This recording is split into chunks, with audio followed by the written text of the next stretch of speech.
lähtee liikkeelle jäätanssin lyhyt tanssi ja junioreiden maailmanmestareilla lähdetään, nimittäin Venäjän Aleksandra Stepanova Ivan Bukin voittivat junioreiden maailmanmestaruuden viime vuonna ja ovat maansa hallitsevia juniorimestareita.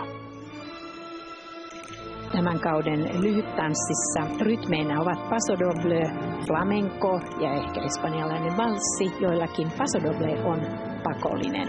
Rytmi 5 vaadittua liikettä, joista tämä nähtävä nosto on niistä ensimmäinen.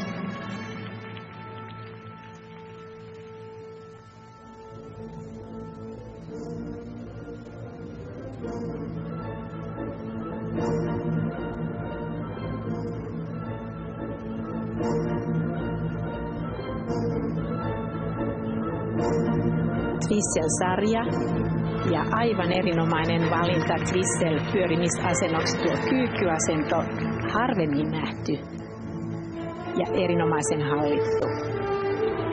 Ja erittäin yhtä aikaa venäläispari tuon Twissel-sarjan suorittaa.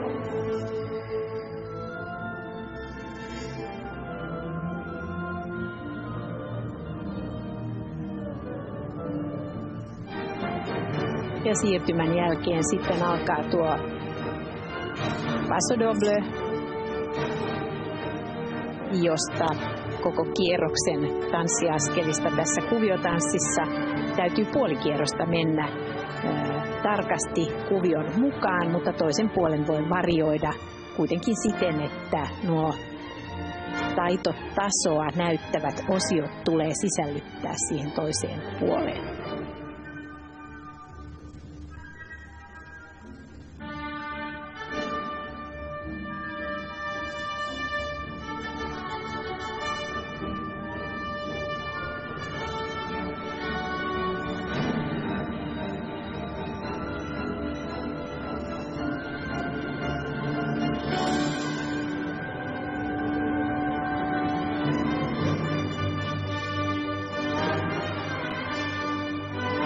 Ja tässä lähdetään askelsarjaan, joka luistellaan, tanssitaan ilman otetta siten, että koko kenttä pituussuunnassa tulee täyteen erimuotoisia tanssiaskelia yhtäaikaisesti.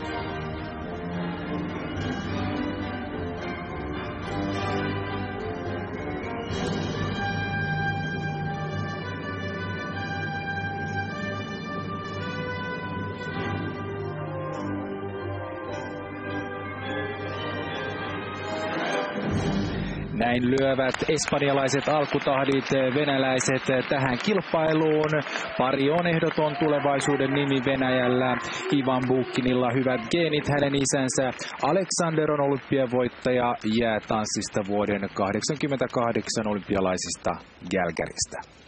Ja vaikka tässä tanssissa näkyy alkukauden aavistuksen verran hioutumattomuus, niin kyllä pari ehdottomasti kuuluu tulevaan maailman eliittiin. Sellaisin otteen tässä edettiin. Erinomainen lyhyttanssi venäläisiltä. Aleksandralla ikää 19 ja Ivanilla 21 vuotta ja 8 vuoden ajan pari on luistellut yhdessä. Tulos on tässä, hieman alle 60 pinnaa, ei omia ennätyspisteitä, mutta kovat pisteet tämän kilpailun alkuun.